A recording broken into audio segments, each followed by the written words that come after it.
To the Honorable Attorney General for the Kingdom of Tonga, the Honorable Linda Simiki Falau Moetui, the Honorable Minister, Honorable Paula Piweni Piukala, Minister for Public Enterprises, Police and Fire and Emergency, the Ambassador for Cyber Affairs and Critical Technology, His Excellency Brendan Dowling, Ambassador of Germany to Fiji, Dr. Andreas Prothman, representatives from Pacific governments are present here today, and partners from the Blue Pacific, captains of industry, members of academia and international organizations, ladies and gentlemen.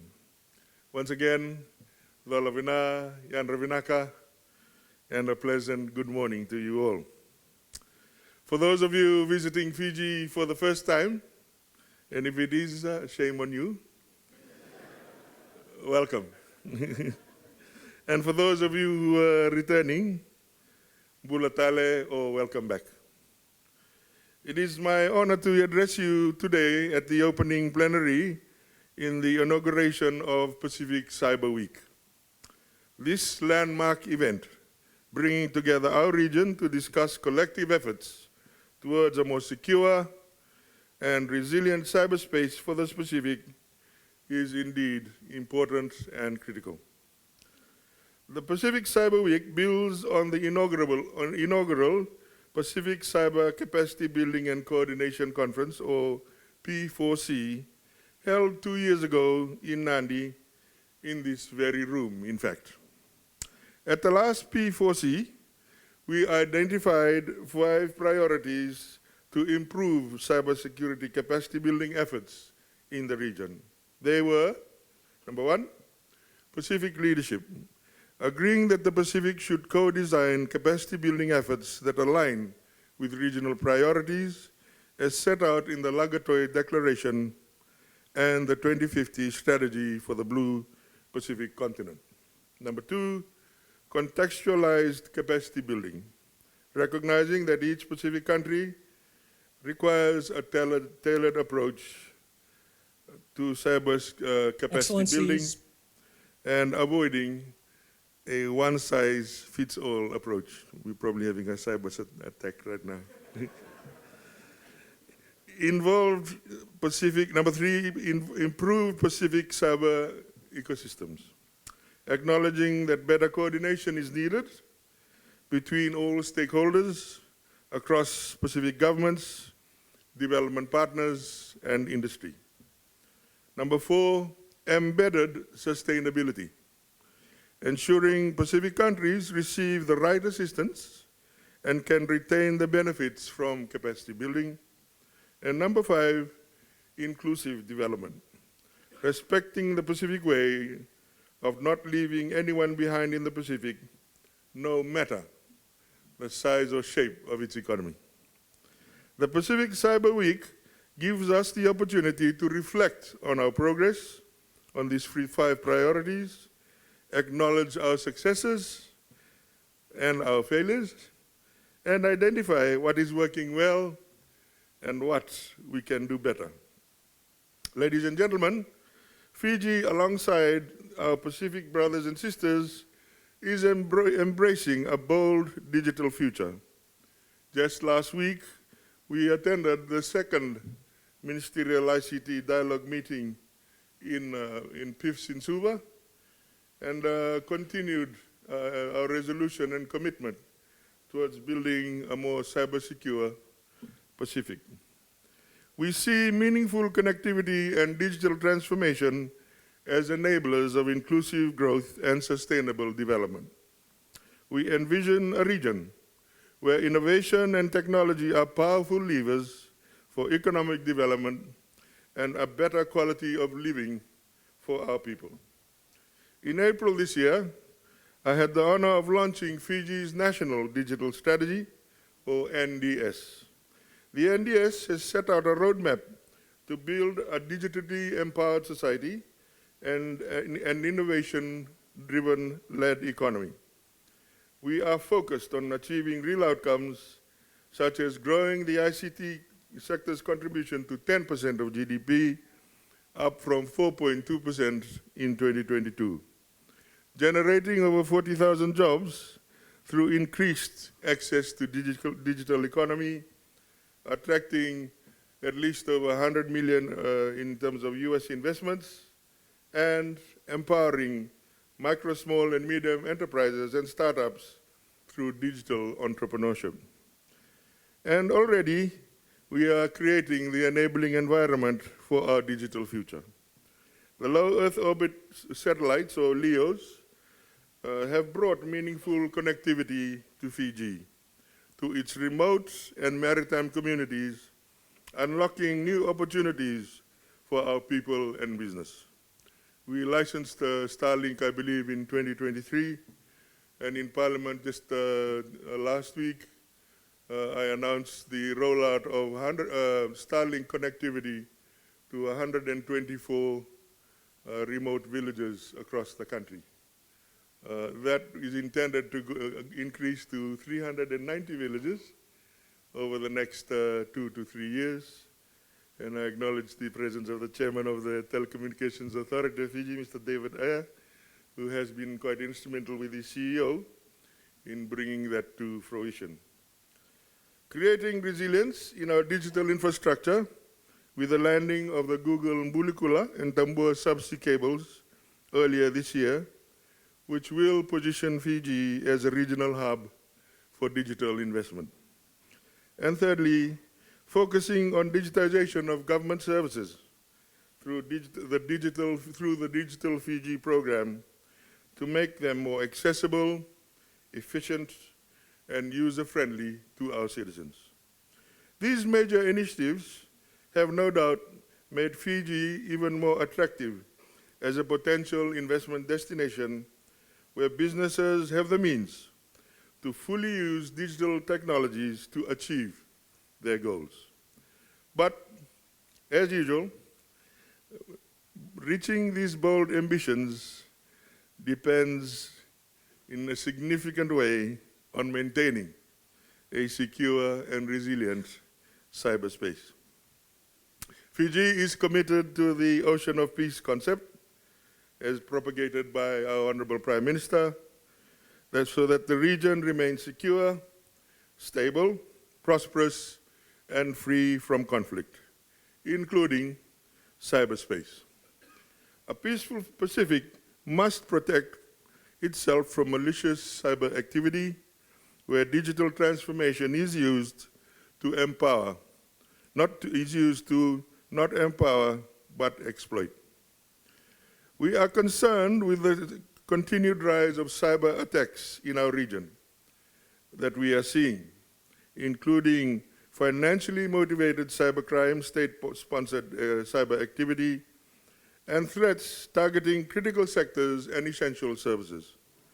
For the Pacific, a single cyber incident targeting a critical sector, such as telecommunications, energy, financial services, or more recently, health in the Kingdom of Tonga, or even government networks, could have significant national security and economic impacts.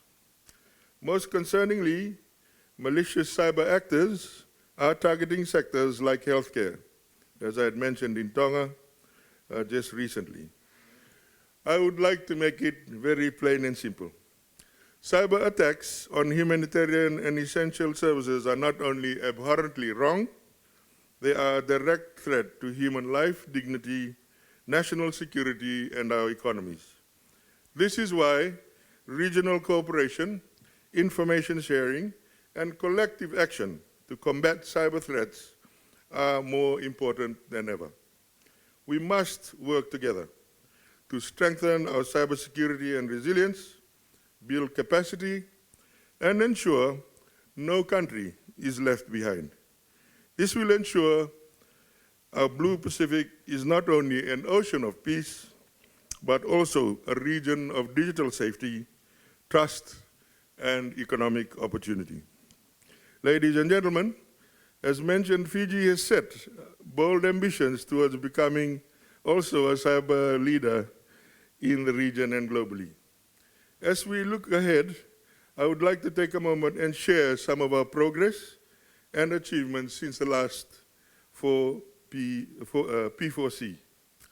Last year, Fiji completed its second cybersecurity maturity model assessment, nation's assessment, which benchmarked our progress in cybersecurity and set a path towards strengthening our cybersecurity posture. Using the recommendations and findings of that CMM, Fiji is prioritizing the rollout of its National Cybersecurity and Resilience Strategy 2025-2030, which is almost in first draft for completion and will go through another round of consultation. I'm truly hoping that by the end of September, Fiji will also have its national cybersecurity strategy in place. In June 2024, Fiji formally acceded as a new party to the Budapest Convention on Cybercrime, a landmark achievement in our global cooperation in combating cybercrime. Tonga, Kiribati, Vanuatu, and Australia have taken this important step. Papua New Guinea and New Zealand have been now invited to accede.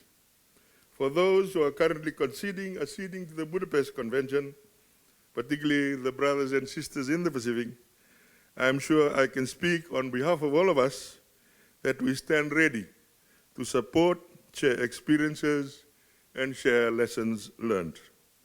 2 months ago, Fiji signed the second additional protocol of the convention, the Budapest Convention, which once ratified, will streamline the process of obtaining electronic evidence directly from service providers. Fiji was the first country in the Pacific to sign the protocol and the 50th country globally. Fiji will also sign the UN Convention against Cybercrime when it opens for signature in October this year. In June, I announced the activation of the National Computer Emergency Response Team, or Fiji CERT. This is a significant milestone in Fiji's journey to protect our nation from cyber threats, and I thank you all for your support and openness in sharing your experiences, which we have considered as we were thinking about the role, the mandate, and the resourcing of our Fiji CERT. It will allow Fiji to contribute to further collective capacity to detect, respond to, and recover from cyber incidents. We stand ready again to collaborate, share threat intelligence, and support regional efforts to safeguard our digital futures together. This complements the work of our Government Security Operational Center, or SOC, the Department of ITC Services under the ministry which I am honored to lead, which has been an active participant of PAXON. I am pleased to share that Fiji has now established a 24/7 SOC to safeguard our government networks. This is a further step to uplift our cybersecurity and resilience. We are now turning our attention to data security frameworks by developing a national privacy and data protection policy. This is an important step in setting out a modern, robust, and strengthened national data protection framework, and this is going to be tabled for approval and endorsement later this year. It will formalize our efforts to protect our citizens' data and personal information, complementing other cybersecurity initiatives. Beyond that, we are also looking at critical infrastructure legislation, which will come forward over the next 12 to 18 months, and which will continue to strengthen Fiji's cybersecurity posture. I thank John for his remarks, and I thought I'd just respond to him in some of the comments he made, and I absolutely agree with him in terms of the comments he made around resourcing. And just for John's edification and information, and probably the rest of you, we are very serious in terms of fixing the rest of the legislation that is in the telecommunications industry. Number one, we will be reviewing and comprehensively changing the Telecommunications Act of Fiji. That is long overdue, and that process will begin very soon. With online safety, we have begun resourcing that department a lot better. It's a critical part of our e-safety ecosystem. We appointed someone who we believe is well qualified, and you'll be hearing from him tomorrow. He's a lawyer by profession. And he is actually actively working, John, on changing the legislation with assistance from the Law Reform Commission. And we hope to progress that soon enough.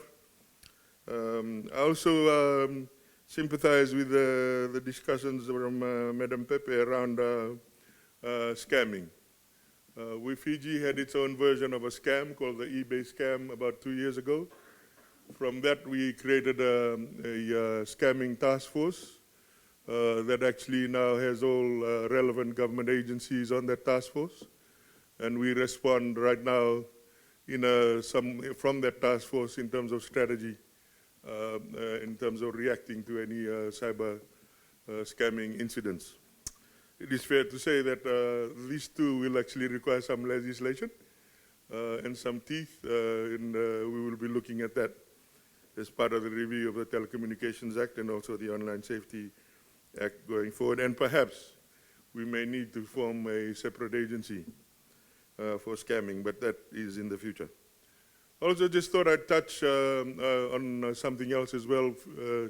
Because of the big benefits of digital transformation, Fiji has had its own challenges as well in terms of other forms of the illicit forms of communication. And so through my ministry and Ministry of Women, we have set up a national task force to respond to pornographic material, CSAM material. That as well, John is looking at legislation as well. So from the Fiji perspective, there is a whole of government approach happening in terms of addressing some of the broad range of areas that are facing Fiji. And I am truly hoping that over the next 18, 24 months, maybe 36 months, we will not only be addressing cyber concern issues, but the broader issues regarding pornography, regarding online safety, and those kind of matters. As an aside as well, like at the moment, there's a conversation now happening with the Ministry of Communications in Australia, with Fiji, and also the Ministry of Communications in Malaysia, just around looking at some of the innovative approaches that are being undertaken in Australia.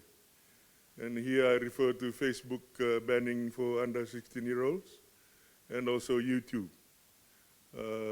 With the consent of government, I will be looking at that a lot more closer, and perhaps bringing in legislation, if approved, very soon. On top of that, there's also been broader discussion around misinformation, and John touched on that, and how weaponized and how toxic some of the misinformation can be. And whilst we, certainly as Minister of Education, I'm a real advocate for freedom of speech, like everything, there are limits to what you can say, publicly and privately. And so, as a government, we will be looking at what Australia has done in the area of misinformation, and if we believe it is beneficial for Fiji, noting the area concerns around censorship and those kind of things, there may well be some move in that area as well. Ladies and gentlemen, back to cybersecurity. We all know that cybersecurity is not just a technical challenge. It is an opportunity to empower our people, drive economic growth and sustainable development, and safety and security for them as well. With that said, let me just share some of the outcomes that certainly as the Minister for Communications, I would like to see from Pacific Cyber Week. Number one, continuing to align cyber capacity building with the region's priorities. As mentioned before, we now have the Lagatoy Declaration, which was endorsed once again by the Pacific ICT ministers last week. The 10 recommendations from the last P4C need to be mapped against the Lagatoy Action Plan, linked to tangible initiatives and deliverables. This must be done. Number two, investing in the Pacific cyber workforce and skills to develop and retain cybersecurity talent in the Pacific. It's because the Pacific is now hot-wired with Google's entry into the Pacific. This is now a real possibility. This means focusing on cyber education, having quality learning opportunities at our universities, and creating career pathways for cyber professionals. Collectively, number three, collectively implementing the UN 11 norms of responsible state behavior in cyberspace. I also like to encourage the partners in the Blue Pacific to invest in confidence-building measures aligned with these norms to ensure an open, secure, and peaceful cyberspace that supports sustainable development and security in our region. And number four, strengthening our public and private partnerships. It is essential that we continue to enhance our collective cybersecurity resilience, and the industry and academia bring critical expertise, innovation, and visibility into emerging threats. By deepening collaboration, we can better protect critical sectors, share threat intelligence and knowledge, and build a safer digital environment for the Pacific, but also globally. I am pleased to see the tremendous representation from our industry partners and encourage our close collaboration, and certainly from the governments of Fiji's perspective, we are here to listen and learn. Ladies and gentlemen, in conclusion, as we look to the future of cybersecurity in the Pacific, let us commit to building a secure, inclusive, and resilient digital region. As I said at the ICT Ministerial Dialogue on Friday, when we talk about regional efforts on cybersecurity, this proverb is always something that resonates. If we want to go fast, go alone. If you want to go far, let's go together. I encourage us all to make the most of our time at the Pacific Cyber Week and reflect on the progress that we've made and make plans to build a more resilient Pacific ecosystem, cybersecurity ecosystem in the years to come. Nakasakavalevu for your attention. May God bless the Blue Pacific continent. May God bless you all, attendees here from all over the world. And may God bless the Republic of Fiji. Navalevu.